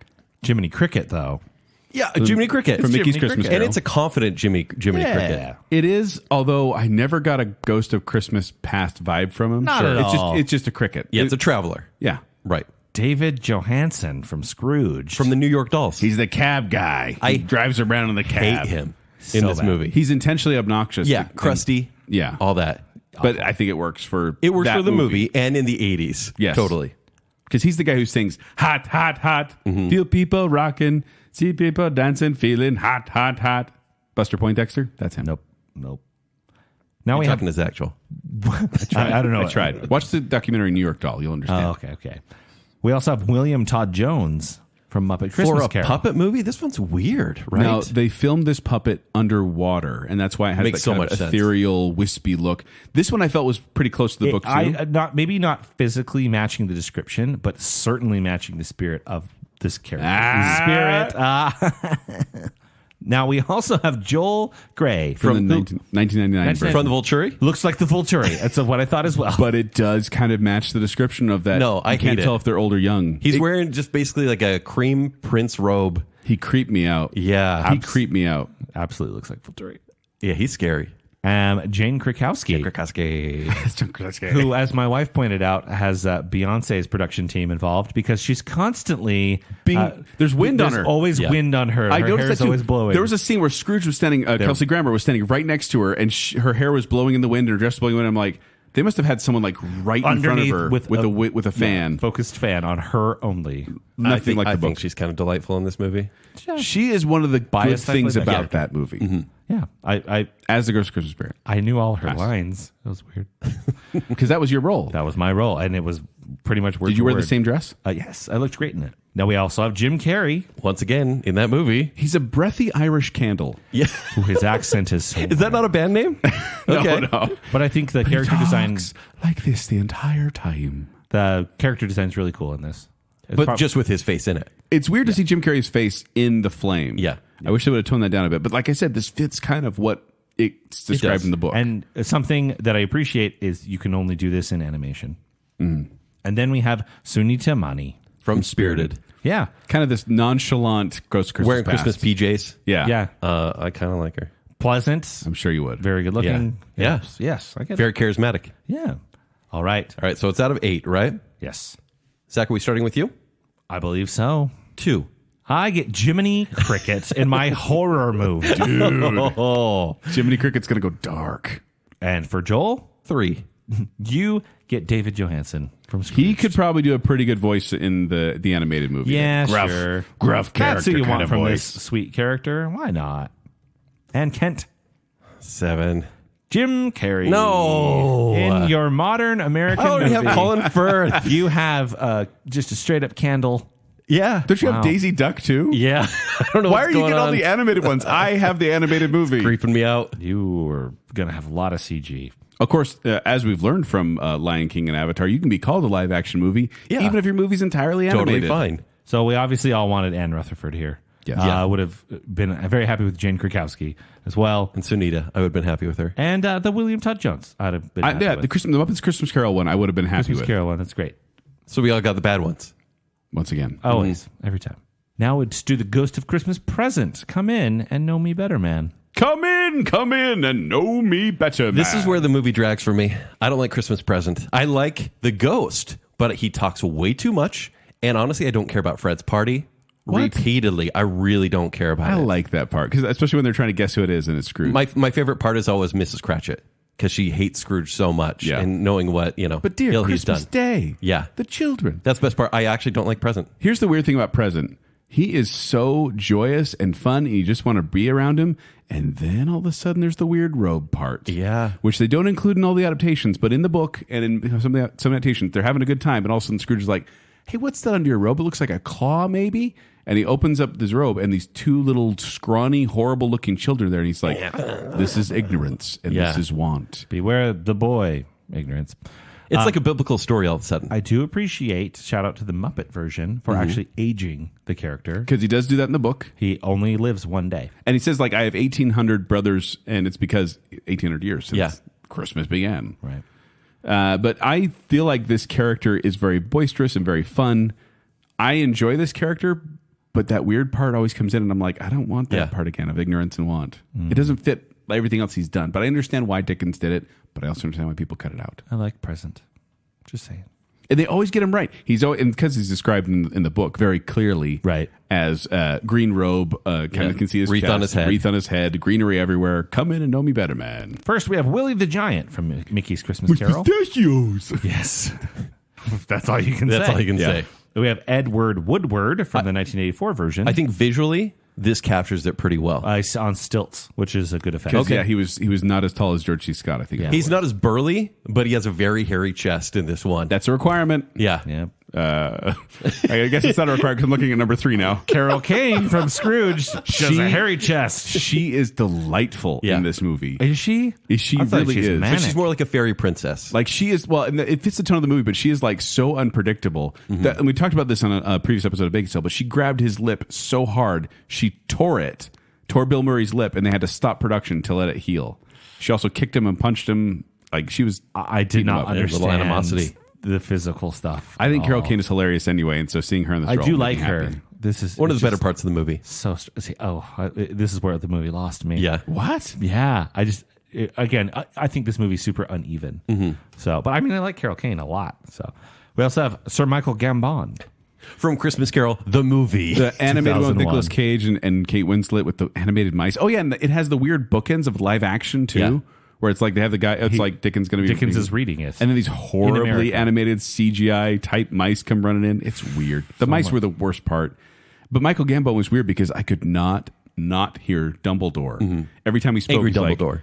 okay, Harry, we're going to go down there now. Did you put your name in a goblet of fire? Yeah. In the present. We also have Jesse L. Martin. Which I know.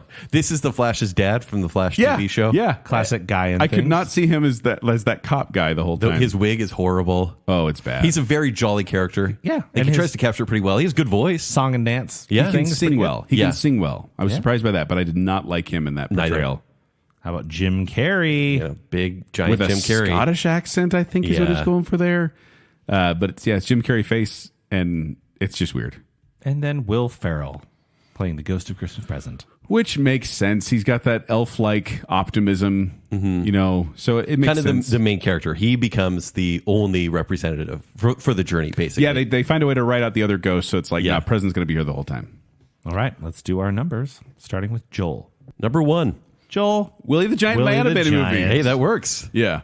I don't know why, but once again, it's one of those things where maybe as a kid, it just tickled my funny bone, but every time he's walking around at night and he uses the flashlight and he opens the roof and the woman screams and he closes it. that's gets that so surprise good. look on his Yep. face, I laugh every time. Kent, what's your number? 2. You get Edward Woodward. Oh, he's from the great. George C. Scott version. Yeah, the hairy That's chest. a good one. In your modern American The remake. brawny man. No one wants hairy chests these days, Kent. I know. It's all right. It'll be back. And what do I get? 6. Jim Carrey in my horror There's movie. way too... Oh, that makes sense. Once again... You could really, I was going to say, not that much far from a horror movie already. You could really. That scare some one people is so dark. It's too dark. yeah, a little creepy for kids. Oof. Okay, finally, we go to Christmas Yet to Come. Our last section. Now, once again, it's the iconography of the hooded figure that points an awful lot. They get it very, like, it's the same almost every time. Because in the book, it describes him as just, he's shrouded in black. You can't say anything but one hand. It doesn't say whether it's a skeleton or not. No. But he's there. Kind and of he like the points. Grim Reaper, And he never essentially. talks. And that's one of the reasons I love this part. Is because Scrooge by this point is like, okay, I'm doing this journey. And the spirit will not talk to him. And every time that creeps me out. He's just like, he just points. Are any of these genuinely scary that we have on the list? Well, let's talk about him. Let's go through first Pete from Mickey's Christmas Carol. Why yours, Ebenezer? Pete with Big a old cigar. Cigar, yeah. Where's the sensitivity warning on that one, Disney? We don't really have any of the earlier ones on No, this we one. don't. It was basically all, sheets. For some reason, though, I felt this was creepy back in the day, even though it's just Pete, Yeah. right? But even the reveal that it's Pete did not make me feel comforted. No. We have hooded figure with sudden skeleton face From the from 1971. Scrooge. Maybe the best part of the movie? No, that's the thing. This ghost, he's kind of creepy. And then Scrooge is looking at his grave. He turns around, and this black hooded figure all of a sudden has this weird skeleton face with the stinger music, and then he falls in the grave. Yeah, points it's to a the skeleton jarring hand. moment. Yeah. So that's a scary one. Yeah. We also have hooded demon with a TV/mirror face. So in from Scrooge, he's in the elevator and he's kind of hoping the ghosts This is will knock it off. Yeah. And he's also running away from Bobcat Goldthwait. Yeah. And then all of a sudden, I don't even know what you're talking about. that's pretty good. Then all of a sudden, the big black hooded figure shows up, but it's a weird You know version who of the Bobcat character. Goldthwait is? But not. I like Police Academy 4. Okay, it's Police Academy, huh? Wait, is that Citizens on Patrol? So that's not Joel's for, yeah. Yeah. Why do we know that? Why does Zach know that? I talked about it in a previous episode Yeah. of Baconsale. So this hooded figure, though, he has like an alien face, and then sometimes it becomes a mirror. And it's a screen like showing static and stuff. But then it opens the robes. He's sitting there in the elevator with the ghost of Christmas yet to come. And he's like, all right, back off. He thinks he's an actor. And then he opens up the robe and there's all these demons inside. Remember the movie Ghoulies? Yeah. Inside the rib cage, and they just scream. And then he closes it. I love the reaction. He's like, it's pretty impressive. Do we do that? Yeah. But that one scares me. It's weird. It's not exactly scary. It's just kind of strange. There's the part where he's sitting there too, and like all the TV monitors behind him, and the ghost appears in it, and the big hand comes out. Oh, okay, that's good. So there's some creepy moments with this one. We also have hooded Dark Crystal-esque figure. Classic. From Muppet Christmas Carol. Really good. Kind of like a strange ring wraith. movement. Yeah, it's a Lurpy ring wraith. That was my band's name in college. Okay. My stepson kept asking, why can't we see his face? I was like, you're not supposed to. You don't want to. Next, we have a Jawa. Yeah. A tall Jawa. Yellow glowing-eyed figure from 1999. Yeah, Once again, Patrick Stewart's. Yeah. It's the one, and this is one of the only ones where they give him eyes, like yellow glowing eyes, which I don't think worked. I think it's effective because it kind of reminds me of Ghost with Patrick Swayze. I can see that. Little demon creatures, but the Jawa makes it a lot less scary. Yeah. We also have Jim Carrey again. Maybe the one thing that worked in this movie. Really good. It's like a shadow. Like, I don't know if you remember the animation from Harry Potter and the Deathly Hallows, but it's that type of animation. But obviously before. But yeah, all shadow, really. But it's actually Jim Carrey doing the motion capture. He doesn't talk at all, but he does the motion capture. And it's like giant, middle of the storm. Unironically, we've complained about the animation. This is legitimately cool. And it's a shadow almost the whole time. It's not like a figure. And he travels like as a shadow on surfaces and things like that. Very cool. Good part of it. And we have Geraldine Chaplin's Not So Scary Mummy. So this is a 2004 musical with Kelsey Grammer once again. Geraldine Chaplin is a blind beggar woman at the beginning of the movie, and then she appears, and you're expecting the black hooded figure, but instead she's white, like white shrouds all over. That's a strange choice. It's kind of a formal wear mummy, and you see her face completely. Like there's no cover up of her face. This character in this musical is designed as what they call a lyrical dancer. So it doesn't have lines, but is all movement, and it's supposed to be a talented dancer doing it and kind of drawing your eye to the scenes of the future. And there's the big future song with all the men digging the grave. Yeah. Like it's a cool thing. So that character is supposed to lead it. Why they did not at least dress the character in black, I'll never know. Yeah, I didn't like that one. Then finally we have Tracy Morgan. What? Yeah. Cool effects. The character looks like the icon we know. But he sounds exactly like Tracy Jordan from 30 Rock. But the joke is when they do every year they do kind of an essential Scrooge story, he cannot speak, only behind the scenes. But they're like, you do that pointing thing so well. Yeah. Yeah. All right, let's go for numbers. We'll start with yours, Kent. 7. No! The Not So Scary Mummy. Geraldine Chaplin. I hate that so much. That version was awful. Awful. Overall awful. Zach, you're next? Yes. 4. I get the Muppet Christmas Carol. Oh, that's cool. Dark Crystal character. Love it. For my horror movie, so happy. And Nice. for Joel? That's a good. I was going to say, you lucked that one out. Yeah. I think the bad choice is already taken, so I think I'm good with everyone else. Yeah, really. Joel, you have 5. Oh, you get the Jawa. Oh, the glowing eyes Jawa. Glowing eyes. I'm okay with it. We got the bad one out of the way. It's fine. It's just, I don't know. It's fine. It'll work. It's my animated movie. Wait. Does that mean We're redeemed? We're done. Oh, Scrooge is redeemed? Are we redeemed? Let's see. Let's run through it real quick, and then I don't know if any of our movies are worth redeeming. No, I think Zack has the best title so far. I Know What You Did Past Christmas? Yes. All right. Who do we want to go through first? Let's start with you since we already talked about we'll start with mine. I Know What You Did Past Christmas, my horror movie, starring Ryan Reynolds as Scrooge, Claude Rains' voice as Marley, Alfred Woodard from Scrooge for Mike Cratchit. Then we have Anthony Walters, the sickly-looking child from Tiny Tim. From 1984. Which you get, that's a great version, but you guys are saying it's one of the weakest Tiny Tims. Yes. I have Sheriff of Rottingham himself, Roger Reese, as my Fred. And Jennifer Love Hewitt as my Belle. Jiminy Cricket as my Ghost of Christmas Past in my horror movie. And then Jim Carrey as my present and the Muppet as my future. Present and future, I'm doing pretty well. I feel like for your horror film... It's a horror comedy. I think, that works. Has to work but I that think the Ghost of Christmas Yet to Come actually is pursuing your Scrooge the entire time. Oh, and everyone else nice. is trying to save Scrooge. Nice. Yeah. Okay. Now, Joel, should we do yours? Sure. Okay, your animated film. Yes. Starring the voice acting of Kelsey Grammer Okay. as Scrooge, Nicolas Cage as Marley, Kermit as Cratchit. That's boy. pretty good. Gary Oldman as Tiny Tim. This is a terrible movie. Don't watch this movie, people. Yeah. Barry McKay as Fred from the 38 version. Yeah. All right. Yeah. Okay. Karen Allen as Belle. Right. That's a good Indiana one. Jones, yeah. Are you also from the same movie, David Johansen as your Ghost of Christmas Past? Mm-hmm. Willie the Giant as your present. Good for the animated. And then the Jawa, Glowing Eyes, Yeah. as your future. But the problem is, it's just with the animated thing, I've got to go with the style of what they look like. This is going to be a pretty big mishmash. I'm worried this is going to turn out like the 2001 Christmas Oh, Carol, the no. movie. Yeah. So I'm going to call this one A Christmas Carol, the other animated movie. Always good. Yeah. To be like, oh, it's the other one. Yeah. Don't Now- watch it. Now we have you, Kent. All right. You're our modern American I'm so story. sorry, everybody. Yes. That's so smarmy. Starring Albert Finney.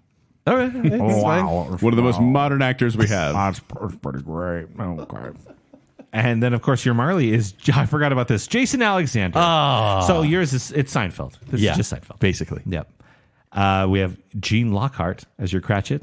Of course. Charming fellow from 1938. Portly man. Nice man. But in your modern American reboot, your Tiny Tim is a cartoon mouse. Morty from Perfect. He's so cute. Mickey's. He's a good mouse. Colin Firth is your Fred. That's fine. Come on. Colin Firth can play a good Fred. Is he actual Colin Firth, or is he a live action version? He's the live action version of the guy- of the guy in of the the show. animated one on the 2009. And then, of course, there's Daisy Duck as your Belle. CGI Daisy Duck. I mean, guess. I'm into Wait, that. who's your Scrooge? Albert Finney? Daisy Duck. That's an odd pairing. A young Albert Finney and a Daisy Duck. Oh, we have Jim Carrey as your past. So the little Irish candle. whisper candle. Okay. Irish whisper candle. And Edward Woodward as your present. So he's from the 1984 George C. Scott Yeah, no, he's version. classic. Stilts and whatnot. And then Geraldine Chaplin, your lyrical dancer. You kind of end on you ended on It's the a sour downer. note there. Yeah, Yeah. I like a lot of my choices, but I don't like that last one. yeah. Yeah, I don't like that last one either. And it's just a modern American reboot. Yeah. But let us know, listener, which one of our adaptations you would watch out of those three. We none of us got a great one, but let us know if you want to watch I Know What You Did Past Christmas, Christmas Carol, the other animated movie. And Kent, what's your title? So I'm sorry. I'm going to go with Scrooge You. Kent, family friendly. I'm really sorry. You just because you're mad at your adaptation doesn't mean you have to It's take a on the rated audience. R movie. Crass comedy. Wow. Yeah. Whoa. With Daisy Duck? I'm very sorry. You'll be very surprised. It's a Judd Apatow I don't think we're gonna movie. see that. Oh, it's going to be 40 minutes too long. Yeah. So But let yeah. us know on Facebook. Let us know on Instagram. Let us know on Twitter which movie you'd like to see. And let us know which adaptation of A Christmas Carol is your favorite. There are many out there. And I've been surprised to find out some people love some versions Real quick, top two, bottom two of like the actual of adaptations. the ones that we watched. Well, see, here's the thing. I have a very soft spot in my heart for Mickey's Christmas Carol because, like you said, it's baby's first Christmas Carol. So I'm definitely going to have that one up there as my favorite. Okay. I also really like We haven't really talked about the 1951 version very much. Alistair Sim. That's the version Yeah, I was going to Weirdly say. enough, it's the best one. But I only saw that one One of the best recently. ones. And like the 1984 and 1951 versions with George C. Scott or Alistair Sim, I think are both solid classic choices. Totally agreed. So I might pick one of those because Muppet Christmas Carol is another favorite of mine. I guess that's my top four right there. If we're going to do top four, sorry. Sure. I'm fine. Whatever. Yeah, I'm going to go 84, 51, and Muppet Christmas Carol. Okay. I'll take that. Yeah. I'm gonna say Muppet Christmas Carol is like a nostalgia favorite. I grew up watching that one. I just watched the 84 one and it's so good. Really good. And then honorable mention to the 1951. Bottom of the barrel. It's Christmas Carol, the movie, the one with Nicolas Cage and Kate Winslet. Oh, it's so bad. Was the animation was just terrible, and the mice were terrible. Also, we didn't talk about this one, but Scrooge's Ghostly Tale, the 2006 CGI one. I was like, well, maybe this was impressive back then, but then I looked at all the movies that were CGI movies that were made before then. I'm like, no, that's I found myself weirdly impressed by that one. Yeah? It was surprisingly not awful. But I also watched it at 1.25 speed. Maybe that helped. See that? Well, that's just it. It wasn't a bad story. It was just I couldn't get past the animation. Sure. It's but quite the, bad. the Kelsey Grammer one is also not one Yeah. I'd watch again. See, I would recast it at a local community theater, and then I'd watch it and it'd be better. I think it'd be better on stage. It would probably be better on stage. Probably be in it. And just, I think Patrick Stewart's needs to be mentioned. I was just apathetic about it. It's well done enough, but it's middle of the I just road. didn't care. Well, any other? The ones Joel's mentioned for sure. And I'm going to just echo a little bit of that, but I will add, I really did not care for Scrooge, the Albert Finney musical. I will never watch that again. Okay. Except for Thank You Very Much. I do like that one. Thank you very much. And I'm so sorry, Joel, but I also did not like Scrooged, and I will never watch that again.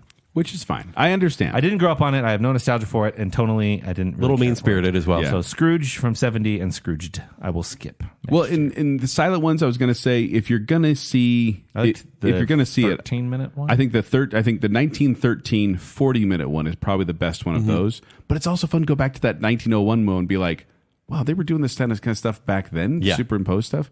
And it's only like, I mean, it was originally like over 6 minutes long, but the only surviving footage is like 3 minutes long. So it's a quick watch if you want to go see it. It's out there. It was only made 60 years after Charles Dickens wrote the story. Oh, that's crazy. That'd be like us making a movie now based on a book wrote in the 1960s, which is weird to think about how close that was. And it was the first use of intertitles in film was on that one, the 1901. So there you go. I will point out, if you are a patron of Baconsale, I will be posting my notes on here, which includes facts and details for all these movies and all my reviews from them, whether we talked about them on this show or not. So nice. Little plug for patreon.com/Baconsale there. If you want to reach out to us on social media and chat about these, we have watched them all. We have opinions on all of them. We couldn't possibly share everything we But thought. I really want to forget about all of them at this point. Do you? Yeah, we crammed way too much. I didn't. I spread it out nicely. I started back in November and kind of been going at a nice pace. And so I might watch that Netflix one just to see how it is now. Oh, let us know. I will. But before we go, we'd like to give some love to some patrons, including the I Am the Listener tier, which includes Sir and Madam Hicks, Scott Sprague, Ryan and Marley, Rocky and Steph, Lady Terry A. Finley, Juice the Cooler King Swallow, Jennifer Kilkowski, Debbie Foster, Dave Kelly, Casey Cummings, Braden Winterton, Angela Plotz, Alicia Bass, and Adam and Rachel Crump. And then we have our Bacon Council, which includes the other Josh, the one, the only Chris Anderson, Stephen, everyone's favorite Ross, Star Wars expert Kyler, Shannon West, our favorite couple, the Madsons, Nicole, exhausted graveyard postal elf number 29 Hale, Johnny English the Brick, Her Royal Highness Jessica Terry, Glow Clin Daniel, and Baker. Thank you, patrons. Thank you, patrons. You are the Mar to our Lee. You're the Ba to our Humbug? Ah, well, that sounds kind of negative, don't you think? Yeah, it kind of does. You are the ghost to our Christmas Yet to Come? Yeah, still scary, but it works. Okay. But if you want to find me, you can find me at 76Joel on Twitter, or you can find me performing with Quickwits. They perform at the Midbell Performing Arts Center, but we also do private parties for companies and gatherings, so you can also find more details at qwcomedy.com or go to the Quickwits Facebook page. Sounds fun. You can find me on Twitter and Instagram at Kenny3DD. You can read my movie reviews at ShowtimeShowdown.com. And if you'd like to connect with me, you can do so on Twitter and Instagram. I'm at Tumbling Mustard. But more importantly, make sure you're following Baconsale. Please like that Facebook page and visit at Baconsale on Twitter and Instagram. While you're doing that, stop by tpublic.com/Baconsale. Get yourself a bunch of fun merch, gifts for friends, and just be a billboard for Baconsale. And then if you like what's going on here, you like Baconsale, and you want to support us further, visit patreon.com/Baconsale, where support starts at just $3 a month. You can get all sorts of extra benefits. Joel mentioned his notes from behind the scenes, fun stories from all of us on Bacon Bits, video content, all sorts of stuff. Patreon.com/Baconsale. So until next time, guys, this episode, it's warmed my cold heart. I don't know what to do. I'm light as a feather. I'm happy as an angel. I'm merry as a schoolboy. I am giddy as a drunken man. A Merry Christmas to everybody. A Happy New Year to all the world. Hello there. Whoop. Hello.